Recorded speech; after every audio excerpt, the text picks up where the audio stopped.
Centre of the debate, विवाद का केंद्र, विवाद का केंद्र। अब देखते हैं इस एडिटोरियल को, समझते हैं कि भाई क्या इसमें बात की जा रही है। अ कन्वेंशन, कन्वेंशन का मतलब होता है meeting of CMs should not be drowned in the polemic of electoral politics, कि मुख्यमंत्रियों की जो मीटिंग है उसे नहीं डुबोया जाना चाहिए in the polemic of electoral politics. देखो, इस पोलेमिक का मतलब होता है किसी को क्रिटिसाइज करना, शब्दों के माध्यम से किसी के ऊपर हमला करना, तो उसको हम बोलते हैं पोलेमिक। कि जो चुनावी राजनीति है, चुनावी राजनीति में एक दूसरे के ऊपर शब्दों के माध्यम से जो हमला किया जाता है, उस हमले में मुख्यमंत्रियों की मीटिंग जो है वह नहीं डूब जानी चाहिए। कुल मिला के मुख्यमंत्रियों की जो मीटिंग हो रही है उसका कोई मतलब निकलना चाहिए। ऐसा ना हो कि ये जो मीटिंग है यह चुनावी राजनीति में जो एक दूसरे के ऊपर हमले किए जाते हैं उस हमलों का प्रभाव इसके ऊपर पूरी तरीके से पड़ जाए, ऐसा ना हो। The chief ministers of West Bengal and Tamil Nadu, Mamata Banerjee and M.K. Stalin, कि पश्चिम बंगाल और तमिलनाडु के जो चीफ मिनिस्टर्स हैं ममता बनर्जी और M.K. स्टालिन रेस्पेक्टिवली, रेस्पेक्टिवली का मतलब होता है क्रमशः, कि भाई वेस्ट बंगाल के चीफ मिनिस्टर हैं ममता बनर्जी और तमिलनाडु के चीफ मिनिस्टर हैं M.K. Stalin respectively. तो इन दोनों चीफ मिनिस्टर्स ने क्या किया है, हैव जॉइंटली, संयुक्त रूप से, प्रोपोज्ड, प्रस्तावित किया है, अ कन्वेंशन का मतलब है एक मीटिंग, एक बैठक, of non BJP chief ministers. तो इन दोनों मुख्यमंत्रियों ने प्रस्तावित किया है संयुक्त रूप से कि नॉन बीजेपी चीफ मिनिस्टर्स जो हैं उनकी एक मीटिंग होनी चाहिए। द इनिशिएटिव, इनिशिएटिव का मतलब होता है पहल, इज स्टिल नेसेंट, नेसेंट का मतलब होता है बिल्कुल शुरुआती दौर में होना, बिल्कुल एकदम शुरुआती स्टेज में होना। तो ये जो पहल इन दोनों मुख्यमंत्रियों ने की है यह बिल्कुल अभी भी बहुत ही ज़्यादा शुरुआती स्टेज में है। And there is no clear agenda, और अभी भी कोई क्लियर कट एजेंडा नहीं है। एजेंडा का मतलब है आपकी कार्यसूची, कि किस पर्टिकुलर टॉपिक पे, किन पर्टिकुलर मैटर्स पे आप काम करोगे, और अ डेफिनेट डेट। तो ये जो प्रस्ताव इन दोनों मुख्यमंत्रियों ने रखा है ये अभी बिल्कुल शुरुआती स्टेज में है, कोई क्लियर कट एजेंडा नहीं है, कोई डेफिनेट डेट नहीं है कि भाई कोई निश्चित तारीख जिस दिन मीटिंग होनी है। But the political context is amply clear, लेकिन राजनीतिक संदर्भ जो है वह काफ़ी हद तक क्लियर है। एम्पली यानी एम्प्लाई यानी काफ़ी ज़्यादा मात्रा में, है ना, वो है इसका मतलब यहाँ पे। एम्प्लाई, क्लियर का मतलब है काफ़ी ज़्यादा मात्रा में ये बात क्लियर है कि भाई ये राजनीतिक संदर्भ से बहुत ही ज़्यादा महत्वपूर्ण है। Relations between the centre and the states ruled by opposition parties, संबंध, किन किन के बीच में संबंध, केंद्र सरकार और ऐसे राज्य जो कि विपक्षी पार्टीज के द्वारा शासित किए जाते हैं, यानी कि ऐसे राज्य जिनमें विपक्षी पार्टीज का शासन है और केंद्र सरकार जो है, इनके बीच में जो रिलेशंस हैं, आर स्ट्रेंड, स्ट्रेंड का मतलब है तनाव में आ जाना, ड्यू टू वेरियस फैक्टर्स, कि कई कारकों के चलते, है ना, ड्यू टू वेरियस फैक्टर्स, कई कारकों के चलते केंद्र सरकार और विभिन्न जो राज्य हैं जिनमें अपोजिशन पार्टीज़ हैं तो उनके बीच में जो है तनाव बहुत ज़्यादा है ना, आर स्ट्रेंड, वह बहुत ही ज़्यादा तनावपूर्ण है उनके संबंध, बाय वेरियस फैक्टर्स, और उनके विविध कारण हैं, उनके कई कारण हैं, रेंजिंग फ्रॉम। अब केंद्र सरकार और ये जो आप कह सकते हो कि states ruled by opposition parties, इनके बीच में जो कई तरह के तनाव हैं, उन तनावों की रेंज क्या है, मतलब काफ़ी तनाव जो है वो काफ़ी कई मुद्दों को लेकर है। रेंजिंग, उसकी रेंज की अगर हम बात करें, है ना, उसके विस्तार की अगर हम बात करें, from questions related to GST, जैसे कि जीएसटी से जुड़े हुए प्रश्न हैं, इस बात को लेकर केंद्र और राज्यों में तनाव है। The partition behaviour of central agencies, partition का मतलब होता है पक्षपातपूर्ण, बिहेवियर ऑफ सेंट्रल एजेंसीज, कि विभिन्न जो केंद्रीय एजेंसीज हैं उनका पक्षपातपूर्ण व्यवहार। The centre's move to give itself absolute powers in the transfer of IAS, IPS and IPS officers. केंद्र सरकार का जो कदम है, क्या है केंद्र सरकार का कदम? कि केंद्र सरकार ने दिया है क्या?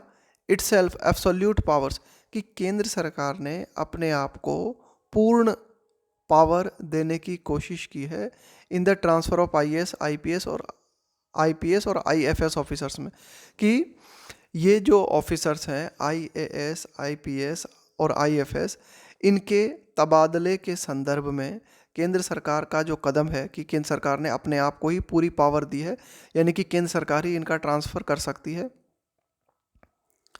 And the over bearing attitude of several governors.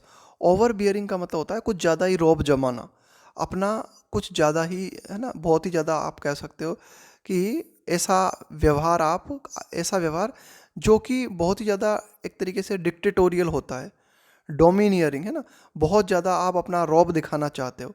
And the over bearing attitude of several governor, several का मतलब है कई, और कई जो राज्यपाल हैं उनका ओवर बियरिंग एटीट्यूड, उनका रौबदार एटीट्यूड। तो ये कुछ ऐसी बातें हैं जिनको लेकर केंद्र सरकार और राज्य सरकार, खास करके ऐसी राज्य सरकारें जहाँ पर कि विपक्षी पार्टीज जो है पावर में है, तो इनके बीच में जो है तनाव बना हुआ है इन बातों को लेकर, है ना। The relations among states are also fraying in many instances. Instances का मतलब है कई तरह के उदाहरण, कई तरह की घटनाएं। अब यहाँ पे अगर हम बात करें कि द रिलेशंस अमंग स्टेट्स, की संबंध किनके बीच में? विभिन्न राज्यों के बीच में। The relations among states are also fraying. देखो, फ्रे का मतलब होता है एक तरीके की फाइट, कि भाई जैसे आप आर्ग्यूमेंट कर रहे हो, है ना, और उसमें कई लोग भाग ले रहे हैं, तो इसको क्या बोलोगे आप? फ्रे बोलोगे। एक ऐसी सिचुएशन जिसमें आप क्या है कि फोर्सफुली बिहेव करते हो, है ना, एक दूसरे पर अटैक करते हो, एक दूसरे के प्रति आर्ग्यूमेंट करते हो। तो the relations among states are also fraying in many instances. तो विभिन्न राज्यों के बीच में जो संबंध है उनमें भी हमें कई जगह जो है विवाद देखने को मिल रहा है, कई जगह फाइट हमें देखने को मिल रही है, कई ऐसी घटनाएं हमारे सामने हैं। इवन एज का मतलब होता है at the same time. The centres moral authority, कि भाई केंद्र सरकार की एक नैतिक जिम्मेदारी बनती है कि भाई केंद्र सरकार की एक अथॉरिटी है नैतिक रूप से, to be a neutral arbiter. Arbiter का मतलब होता है मध्यस्थ। जैसे दो व्यक्तियों के बीच में लड़ाई हो गई तो उनके बीच में जो मध्यस्थ का काम करे, जो उसको सुलझाए, उसको बोलेंगे आर्बिटर। तो केंद्र सरकार की नैतिक अथॉरिटी बनती है कि केंद्र सरकार जो है पक्षपात रहित आर्बिटर की तरह काम करे। इज एट अ लो, लेकिन केंद्र सरकार की ये जो अथॉरिटी है ये बिल्कुल निम्न स्तर पर है। इज एट अ लो का मतलब है बिल्कुल निम्न स्तर पर है, यानी कि केंद्र सरकार को विभिन्न राज्यों के बीच में अगर किसी तरह की कोई फाइट होती है तो उस फाइट के बीच में केंद्र सरकार को न्यूट्रल आर्बिटर की तरह काम करना चाहिए, लेकिन ऐसा नहीं हो रहा। केंद्र सरकार की जो आप कह सकते हो मॉरल अथॉरिटी वो बिल्कुल निचले बिंदु पर है, बिल्कुल लो है। द टेंडेंसी का मतलब हुआ यहाँ पर प्रवृत्ति। टू मोबिलाइज का मतलब है इकट्ठा करना। Political support in one state by berating other states. अब देखते हैं एडिटोरियल यहाँ क्या बात करता है। टेंडेंसी का मतलब हो गया प्रवृत्ति, मोबिलाइज का मतलब होता है इकट्ठा करना, जुटाना। बिरेट का मतलब होता है किसी को क्रिटिसाइज करना, किसी को बहुत ही जोरदार तरीके से क्रिटिसाइज करना। तो ये प्रवृत्ति हमें नज़र आती है कि राजनीतिक सपोर्ट जुटाने की कोशिश इन वन स्टेट, कि भाई किसी पर्टिकुलर राज्य में राजनीतिक सपोर्ट प्राप्त करने की कोशिश बाय बिरेटिंग अदर स्टेट्स, कि अन्य राज्यों को क्रिटिसाइज करते हुए किसी पर्टिकुलर राज्य में पॉलिटिकल सपोर्ट प्राप्त करने की जो टेंडेंसी है ये हमें नज़र आती है।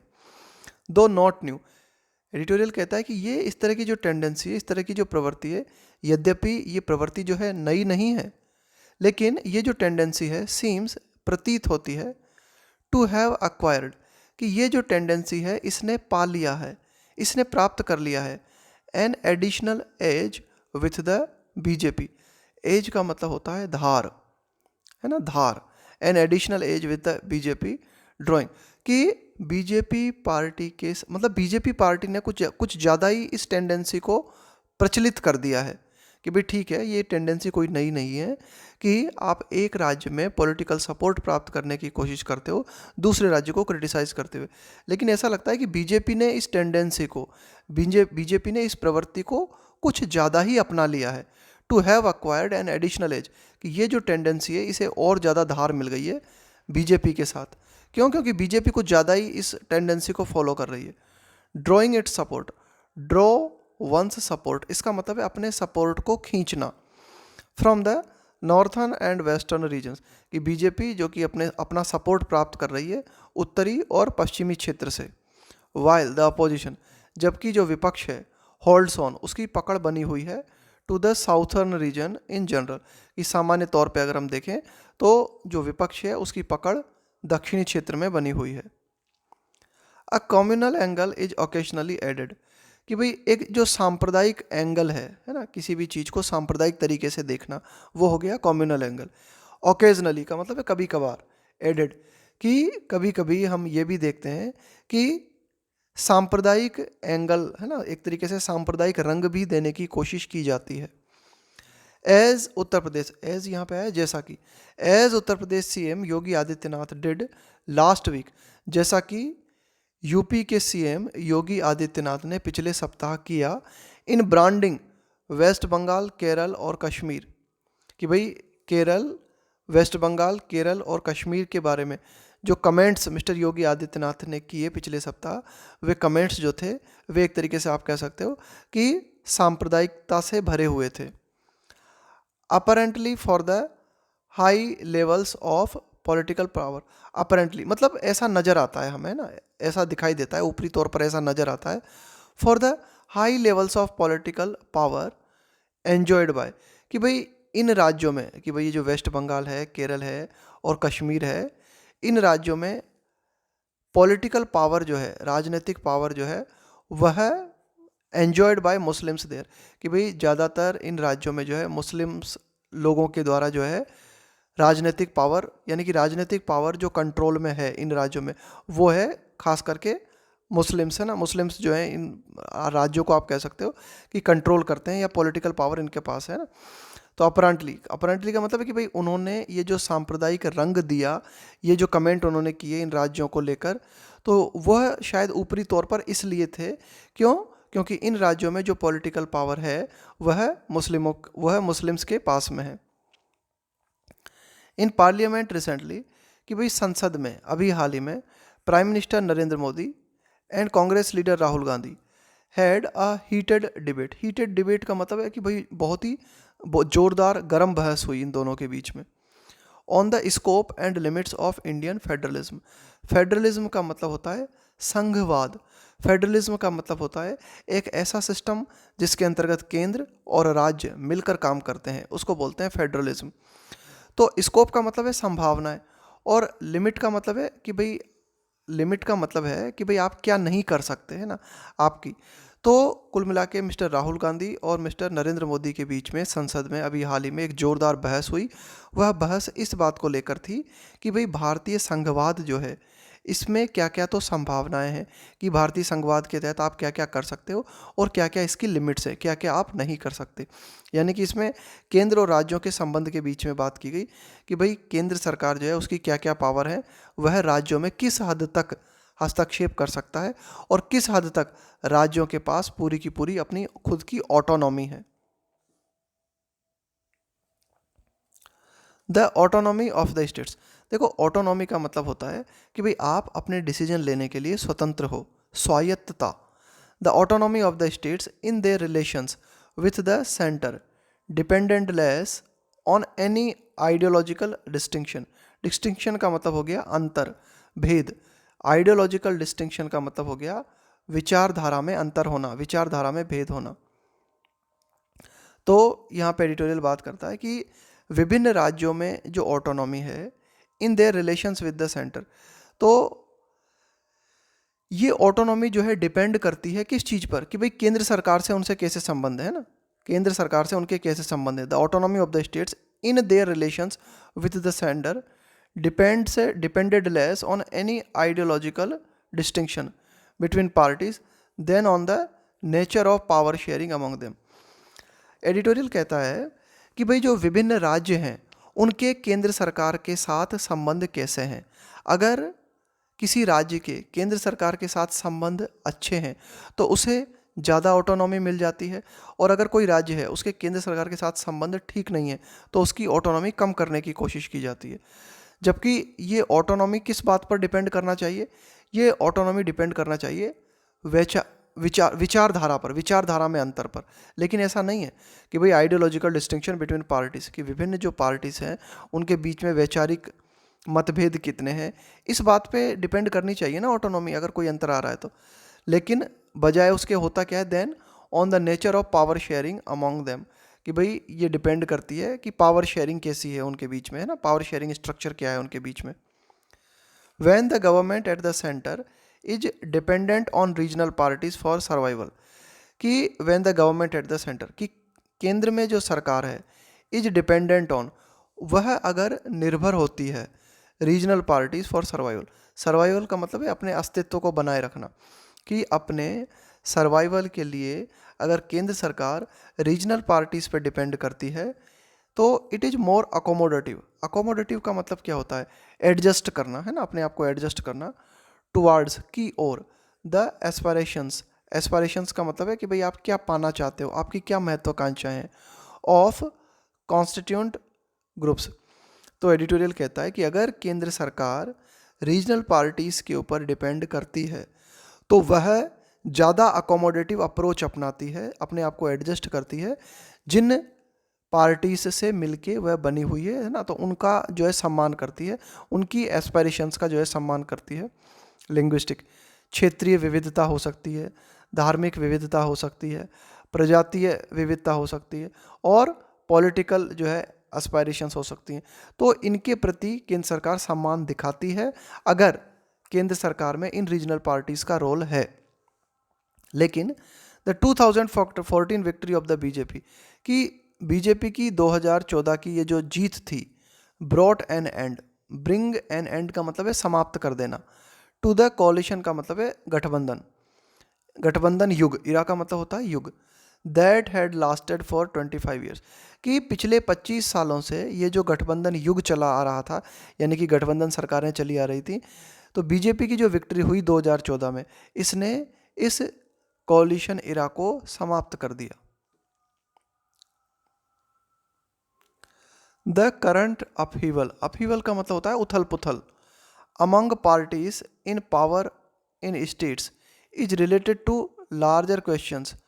The current upheaval among parties in power in states, कि वर्तमान में जो उथल पुथल हम देखते हैं विभिन्न पार्टीज के बीच, है ना, इन पावर इन स्टेट्स, की विभिन्न पार्टीज जो विभिन्न राज्यों में पावर में है, उनके बीच जो उथल पुथल मची हुई है, वह संबंधित है किस चीज़ से, लार्जर क्वेश्चंस, कि कुछ बड़े प्रश्न हैं, जैसे कि डिबेटेड इन पार्लियामेंट, जिनके ऊपर की पार्लियामेंट में डिबेट की गई, but there are individual factors too, लेकिन कुछ आप कह सकते हो कि कुछ पर्सनल कारण भी हैं, है ना, कुछ इंडिविजुअल फैक्टर्स भी हैं। The TRS is anxious about the BJP push, कि TRS जो पार्टी है वह इस बात को लेकर चिंतित है, अबाउट का मतलब है के बारे में, वह इस बारे में चिंतित है, द बीजेपी पुश, कि बीजेपी क्या कर रही है, एक तरीके का जोर लगा रही है ना, बहुत ज़्यादा, टू एक्सपेंड का मतलब है फैलना, इन तेलंगाना, कि बीजेपी अपने आप को तेलंगाना में फैलाने के लिए जोर लगा रही है, इस बात से TRS चिंतित है। The DMK is anxious to protect its social justice politics from the centre's unilateralism. देखो, यूनिलेटरलिज्म का मतलब होता है जब आप एक तरफा अप्रोच अपनाते हो, है ना, यूनिलेटरलिज्म का मतलब होता है बिल्कुल एक तरफा अप्रोच जो होती है ना आपकी, उसको बोलते हैं यूनिलेटरलिज्म।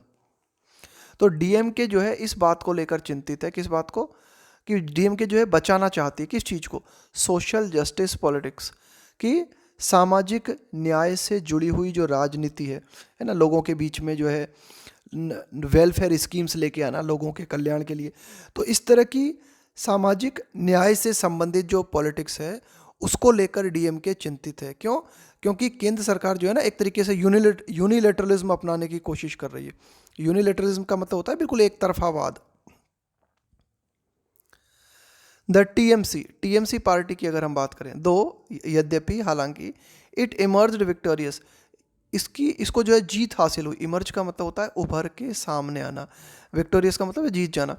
कि टीएमसी जो है हालांकि एक जीत वाली पार्टी के रूप में उभर कर सामने आई है ना, इसने जो है जीत दर्ज की बीजेपी के ऊपर in last years assembly election in west Bengal. कि पिछले साल जो असेंबली इलेक्शन हुए वेस्ट बंगाल में, उसमें बीजेपी के ऊपर टीएमसी ने जीत दर्ज की, लेकिन फिर भी still has scores to settle. देखो, हैव स्कोर्स टू सेटल का मतलब है कि भाई अभी भी ऐसी कई बातें हैं जिनको लेकर दोनों में दुश्मनी है ना, अभी भी जो है मामला सेटल नहीं हुआ है। जैसे अगर मैं कहूँ कि आपके और मेरे बीच में अभी भी कई स्कोर्स हैं टू सेटल, जिनको कि सेटल करना है, इसका मतलब है कि आपके और मेरे बीच में अभी भी ऐसे कई पॉइंट्स हैं, कई ऐसी बातें हैं जिनको लेकर हमें तनातनी बनी हुई है और उनको अभी जो है सेटल करना है। अभी मामला पूरी तरीके से हल नहीं हुआ है। The Shiv Sena in Maharashtra is determined, कि महाराष्ट्र में शिवसेना जो है इस बात को लेकर बिल्कुल आप कह सकते हो कि दृढ़ निश्चय में है। टू प्रोटेक्ट इट्स टर्फ, कि भाई शिवसेना जो है बचाना चाहती है। टू प्रोटेक्ट इट्स, देखो टर्फ का मतलब होता है एक तो घास का मैदान है ना, एक तो टर्फ का मतलब होता है घास का मैदान, दूसरा टर्फ का मतलब होता है कोई भी एरिया, कोई भी पर्टिकुलर फील्ड। तो शिवसेना जो है अपने इस एरिया को बचाना चाहती है। टू प्रोटेक्ट इस टर्फ यानी कि अपने मैदान को बचाना चाहती है शिवसेना फ्रॉम द फॉर्मर का मतलब है पूर्व, अलाय का मतलब है आपका सहयोगी, from the former alliance. Persistent का मतलब होता है लगातार, एनक्रोचमेंट का मतलब होता है अतिक्रमण, किसी दूसरे के फील्ड को अपने कंट्रोल में लेने की कोशिश करना, उसको बोलते हैं एनक्रोचमेंट अटेम्प्ट। कि बीजेपी लगातार महाराष्ट्र में जो भी विधानसभा सीट्स हैं उनके ऊपर जो है अपनी पकड़ बनाने में लगी हुई है। तो शिवसेना जो है अपने आप को बचाने की कोशिश कर रही है महाराष्ट्र में। ये शिवसेना अपने एरिया को बचाने की कोशिश कर रही है, किससे? पूर्व सहयोगी बीजेपी से। और बीजेपी क्या कर रही है? परसिस्टेंट, लगातार जो है प्रयास कर रही है अतिक्रमण का, है ना, कि बीजेपी लगातार चाह रही है कि ज़्यादा से ज़्यादा महाराष्ट्र में जो भी सीट्स हैं वो उसके कंट्रोल में आ जाएं। For individual factors of power politics, कि अगर हम व्यक्तिगत कारकों की बात करें कि ये जो पावर पॉलिटिक्स है इससे जुड़े हुए जो व्यक्तिगत कारक हैं उनकी अगर हम बात करें, सम सीएम्स एंड स्टेट पार्टीज, कि कुछ मुख्यमंत्री और कुछ राज्य से जुड़ी हुई जो पार्टीज हैं could be less enthusiastic than the TMC, DMK और TRS. Could be less enthusiastic, कि कुछ सीएम्स जो हैं और कुछ राज्यों से जुड़ी हुई जो पार्टी हैं, देखो एंथुसियास्टिक का मतलब होता है जोश से भरे होना, उत्साहपूर्ण होना। तो कुछ सीएम्स में और कुछ राज्य पार्टीज में जो है कम उत्साह हो सकता है then the TMC, DMK, TRS and Sena in confront का मतलब होता है मुकाबला करना, है ना, किसी के सामने आना। In confronting the BJP and the centre, कि ये पार्टीज कौन कौन सी? टीएमसी, डीएमके, टीआरएस और सेना, ये कुछ ऐसी पार्टीज हैं जो बिल्कुल खुल के बीजेपी से जो है टक्कर ले रही हैं। अन्य जो कुछ पार्टीज हैं, इसके अलावा अन्य जो सीएम्स हैं, वे इतने ज़्यादा उत्साही नहीं हो सकते हैं बीजेपी से टक्कर लेने में। जैसे Andhra Pradesh CM and YSRCP leader Jagan Mohan Reddy. अब जैसे कि अगर हम आंध्र प्रदेश के सीएम मिस्टर जगन मोहन रेड्डी की बात करें, या फिर उड़ीसा के सीएम हैं and Orissa CM and BJD chief, Orissa के सीएम और बीजेडी पार्टी के जो प्रमुख हैं Naveen Patnaik, might consider it prudent, might का मतलब है शायद, ये शायद इस बात पर विचार कर सकते हैं, कंसिडर का मतलब होता है विचार करना, इट प्रूडेंट, इनको ऐसा लग सकता है, उड़ीसा के सीएम और आंध्र प्रदेश के जो सीएम है इनको ऐसा लग सकता है कि ये ज़्यादा बुद्धिमत्तापूर्ण है। प्रूडेंट का मतलब है कि भाई ये ज़्यादा बुद्धिमानीपूर्ण है। To protect their respective turfs, कि रक्षा की जाए किस चीज़ की? कि रेस्पेक्टिव का मतलब होता है क्रमशः, टर्फ्स का मतलब है मैदान, कि इनका जो क्षेत्र है, कि भाई आंध्र प्रदेश के सीएम का जो क्षेत्र है और या फिर उड़ीसा का जो क्षेत्र है, तो यहाँ के जो सीएम है ये अपने क्षेत्र की रक्षा करने पर ही ज़्यादा विचार कर सकते हैं। इन्हें ऐसा लग सकता है कि ज़्यादा बुद्धिमत्तापूर्ण यही है कि अपने क्षेत्र में अपनी पकड़ बनाई रखी जाए। इन टैसिट, देखो टैसिट का मतलब होता है बिना कहे। एक्यूजेंस, एक्यूजेंस का मतलब होता है कि किसी की बात को मान लेना, है ना, किसी के प्रति जो है आप राजी नहीं हो, फिर भी जो है किसी को अपनी सहमति दे देते हो, है ना, एक एग्रीमेंट। भाई आपकी इच्छा तो नहीं है फिर भी स्वीकार लेना।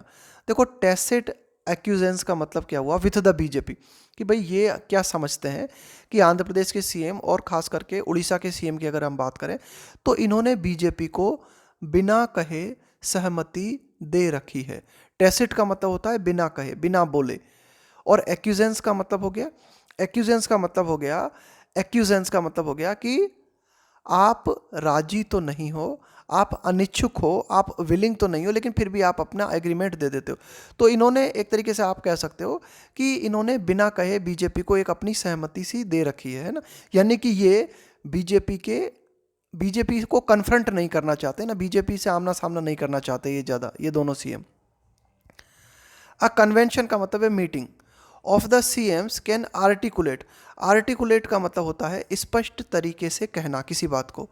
द कंसर्न्स का मतलब है चिंताएं ऑफ स्टेट्स, कि जो सीएम्स की मीटिंग है वह बिल्कुल स्पष्ट तरीके से बता सकती है कंसर्न्स ऑफ स्टेट्स, कि भाई जो विभिन्न राज्य हैं उनकी क्या क्या चिंताएं हैं, वे चिंताएं हमें विभिन्न सीएम्स की मीटिंग में देखने को मिल सकती हैं। बट इट शुड गार्ड, लेकिन ये जो मीटिंग है सीएम्स की, इट शुड गार्ड अगेंस्ट, देखो गार्ड का मतलब क्या होता है, रक्षा करना। Guard against turning into an occasion, occasion का मतलब है अवसर। इस शब्द को याद कर लेना, है ना, बहुत अच्छी तरीके से याद कर लेना, OCCASION। स्पेलिंग मिस्टेक में बहुत ज़्यादा पूछा जाता है ना, ओकेजन अवसर।